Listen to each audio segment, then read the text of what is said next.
Student.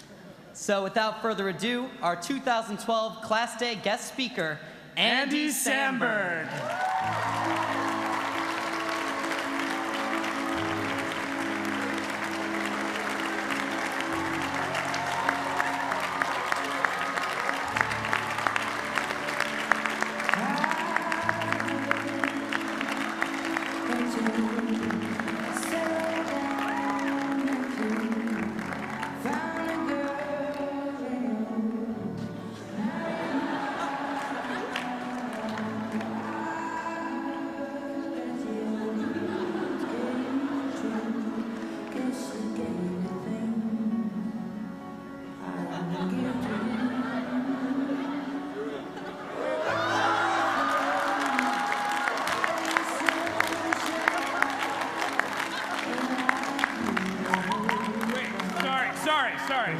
Stop the music, sorry.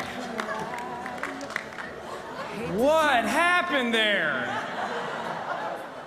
That song is just so emotional. I just met that guy. All right, I'm gonna just have to compose myself. The show must go on here. Students, faculty, parents, grandparents, uncles that weren't invited but showed up anyway, handsome young janitors who are secretly math geniuses, and the homeless guy from With Honors. My name is Andy Samberg, and I am as honored to be here today as I am unqualified. There's a storied history of incredible Class Day speakers here at Harvard. Nobel Prize laureate Mother Teresa, former US President Bill Clinton, and now me, the fake rap wiener songs guy. I'm also just over the moon to be receiving an honorary degree here today. I mean, never in my wildest dreams did I, what's that? No degree? So what, I'm just like a professor, or? Oh, nothing. Well, then why am I here? Dean Hammonds? Yes. You lied to me. All right, well, this is this crappy speech then. Here, I flew my folks in. Here we go. Class of 2012, you are graduating from college. That means this is the first day of the last day of your life. No, that's wrong. This is the last day of the first day of school. Nope, that's worse. This is a day.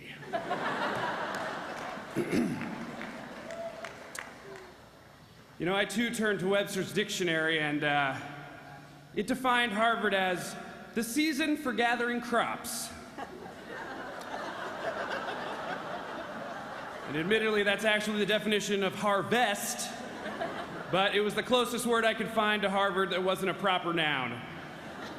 And in the end, isn't that what Harvard is really about, though? Planting the seeds of knowledge that eventually produce crops, AKA money, in order to satisfy the farmers, your parents, who pay like 45,000 crops a year to send you to harvest, just so you could major in women's agriculture. See what I'm doing? Before we move on, the world outside of Harvard has asked me to make a quick announcement. The following majors are apparently useless as of tomorrow: history, literature, all things related to art, social studies, East Asian studies, pretty much anything that ends with studies, romance languages, and finally, folklore and mythology. Come on, guys. Just study something useful and play World of Warcraft in your free time, okay?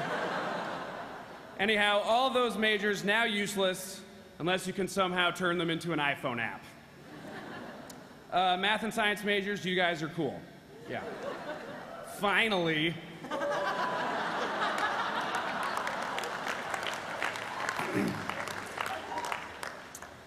But 2012 is a great time to be graduating from college. Sure, the job market's a little slow. Sure, our healthcare and social security systems are going to evaporate in 5 years. Sure, you'll have to work till you're 80 to support your 110-year-old parents who will live forever because of nanotechnology. Sure, the concept of love will soon disappear, leaving us all lonely robots ready to kill our best friend for a lukewarm cup of microchip soup. But that doesn't matter, because tomorrow you graduate from Harvard, from Harvard is where you will graduate. Now, I'm sure a lot of you are looking up here and thinking, what makes this guy so special? You know, what has he accomplished? He didn't even go to Harvard. Well, to you, I say this. I didn't even apply to Harvard, okay? Because I knew I wouldn't get in. Boom! Suck on that. I don't accept you, esteemed college. I break up first. I move on, and you see me with my hot new girlfriend, and she's riding shotgun in my convertible Sebring. That's right. It's the one that Harvard was always begging me to rent when we went up the coast, and I'm just laughing and looking really fit, like, has he been hitting the gym? Nope, just eating right and making positive choices. Man, I really wanted that honorary degree. Well, I guess the old saying is true. Never trust Dean Hammonds.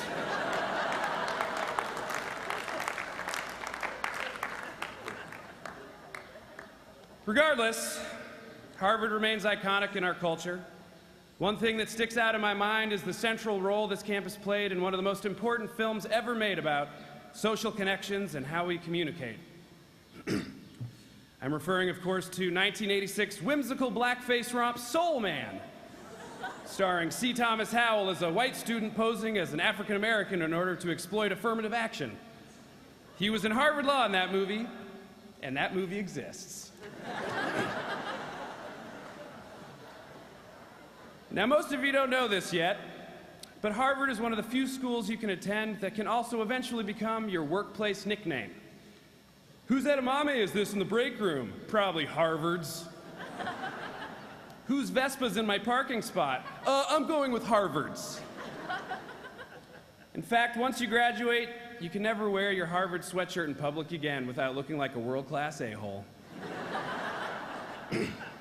I honestly think the Coop should sell University of Michigan t-shirts that you can wear just to blend in once you're out of here. And to clarify, when I say the Coop, I mean your campus bookstore, and not famous film actor Bradley Cooper, whom I also refer to as the Coop, and who also sells books and sweatshirts in his free time. Speaking of fame, Harvard has many famous alumni. Mark Zuckerberg, Bill Gates, just a few ex-students that started successful businesses after dropping out. Which means if you're in this crowd today and graduating, you're destined to be a massive failure.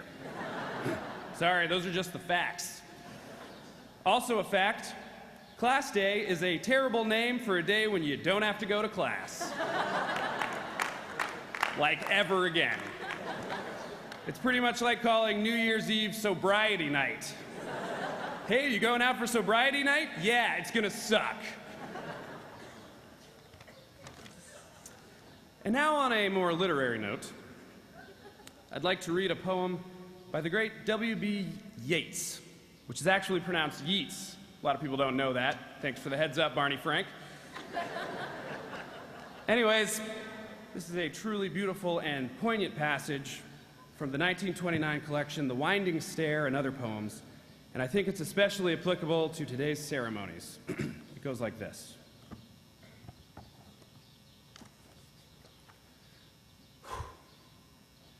This is how we do it. This is how we do it. It's Friday night and I feel all right.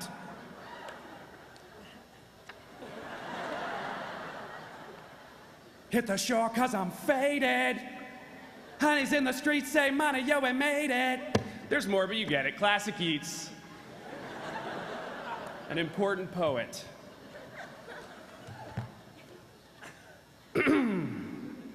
Now, while I am truly excited to be here today, I'll be honest, at 33 years of age, I haven't endured or lived that much more than you guys. So, in order to give you a broader scope of what's to come, I reached out and asked for some words of wisdom from some people that I thought were relevant to your experience here. The aforementioned Mark Zuckerberg, who was a Harvard student, was kind enough to send me some remarks that I will relate to you now. Hey guys, it's me, Mark. Or as my friend Kofi Annan calls me, Zuckleberry Finn. He thought of that. I just wanted to give a quick congrats to you all, but really more of a congrats to me. You know, since I left, things have gone so good, you guys. Like a 6-year-old's fantasy of the future good. In fact, I recently completed the Harvard trifecta. Start your own company, have a movie made about you, and marry an Asian doctor. Trifecta! So everyone out there, be sure to upgrade to Timeline and lay off the Pinocchio's pizza. I went to Harvard! That's what he had to say. I also asked for, the local experience. I asked Massachusetts native Mark Wahlberg to send over some thoughts for you guys. And here's what he had to say.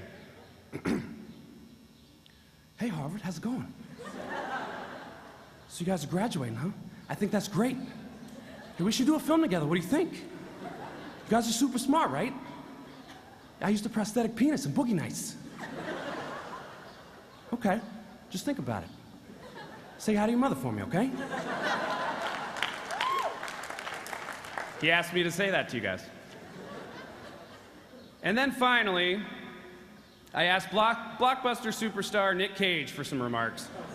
Now, I realize he didn't go to Harvard and he's not from Boston, but he has a special connection to this place that I'll let him explain. Here's what he wrote. Good afternoon.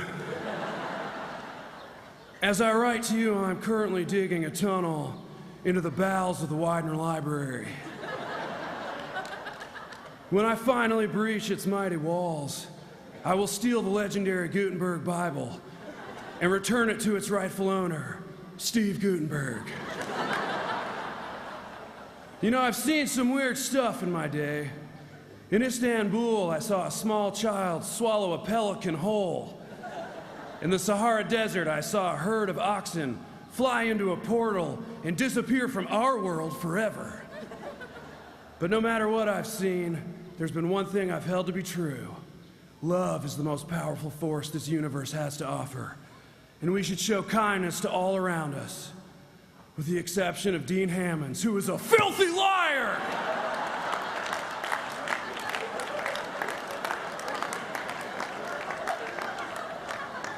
And that, my friends, is the true meaning of Hanukkah.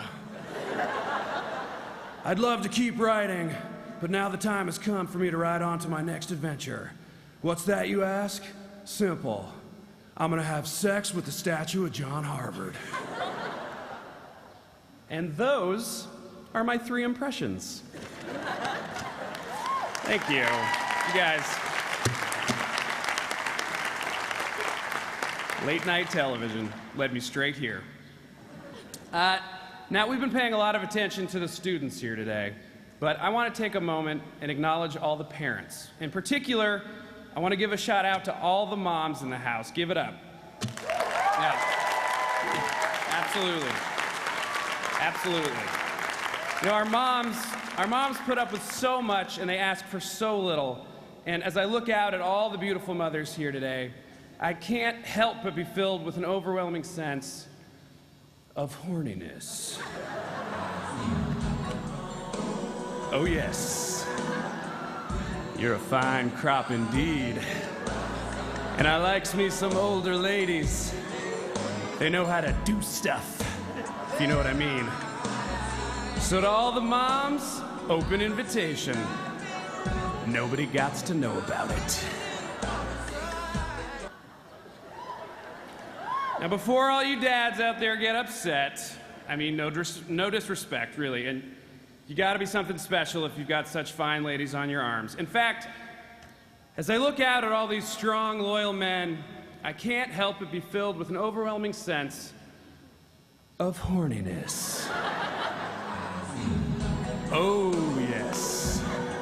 See a lot of silver foxes out there today. And Harvard ain't cheap, where my sugar daddy's at. Yeah, I see you. You don't have to raise your hand. Open invitation, gentlemen. Nobody gots to know.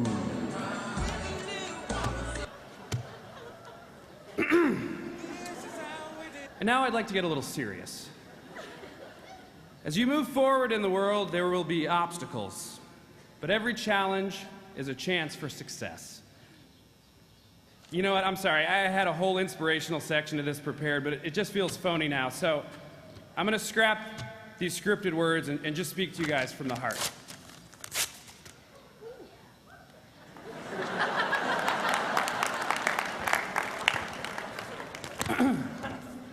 Yeah, this stuff is much more from the heart. Look, the things I'm about to say to you aren't to make any friends. And they're not for some cheap applause, okay? It's real talk, and it comes from my soul, so listen up. Yale sucks balls! Am I right? Cheer if I'm right! Oh, they're the worst! Yale asked me to do their class day speech, but I couldn't make it to the stage because I kept slipping in all their drool. It's like a second-tier safety school in the worst city in America. Guys, I'm kidding. New Haven's nicer now. Then Rwanda. Little known fact about Yale, it was built on top of an ancient Native American toilet. I mean, it's no wonder they're called the Bulldogs. They're a bunch of big-headed inbreds with breathing problems. And that comes with my apologies to any inbreds here today. Don't let anyone compare you to a Yaley. And look, this all might sound harsh, but in truth, Yale is basically a sewer filled with mole people. Only replace the word people with stinky, dried-up dog turds that hate laughter and puppies. And that's my heart stuff, you guys. From my soul. For some of you, it might have been tough to hear, but I felt it was my duty to give it to you straight. Also, quick confession, I know literally nothing about Yale. But I will say this, Dartmouth can burn in hell.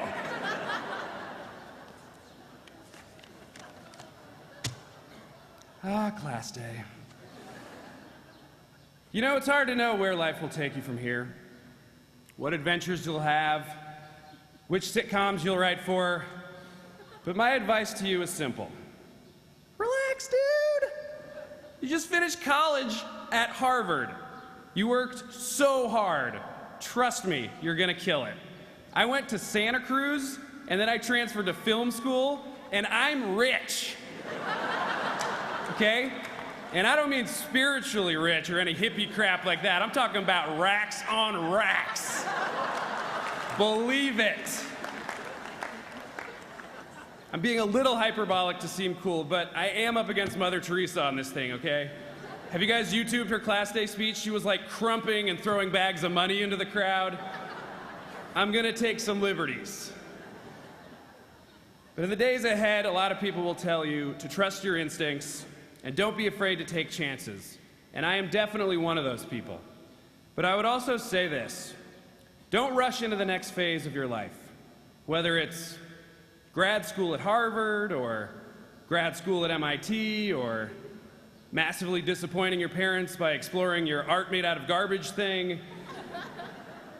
Whatever it is you try, make sure it's what you really want to do, because the only person who knows what that is you. And if all else fails, just remember these beautiful words from the film Dead Poets Society. Neil! My Neil is dead! My boy!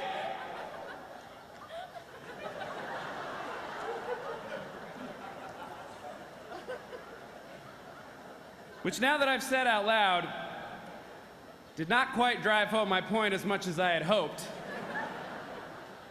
In fact, I'm realizing that only like 7% of what I've said today has been at all helpful, or even passable as English.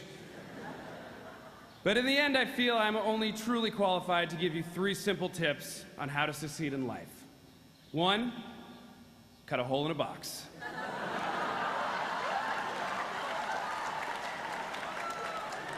2, put your junk in said box. 3, make her or him open the box. And that's the way you do it. Also, I can't believe I'm about to say this, but Dean Hammonds, I forgive you. Bygones be bygones. I've already got that sweet degree from Santa Cruz in film school anyway. So thank you, graduates. Godspeed and congratulations. Play the Yeats!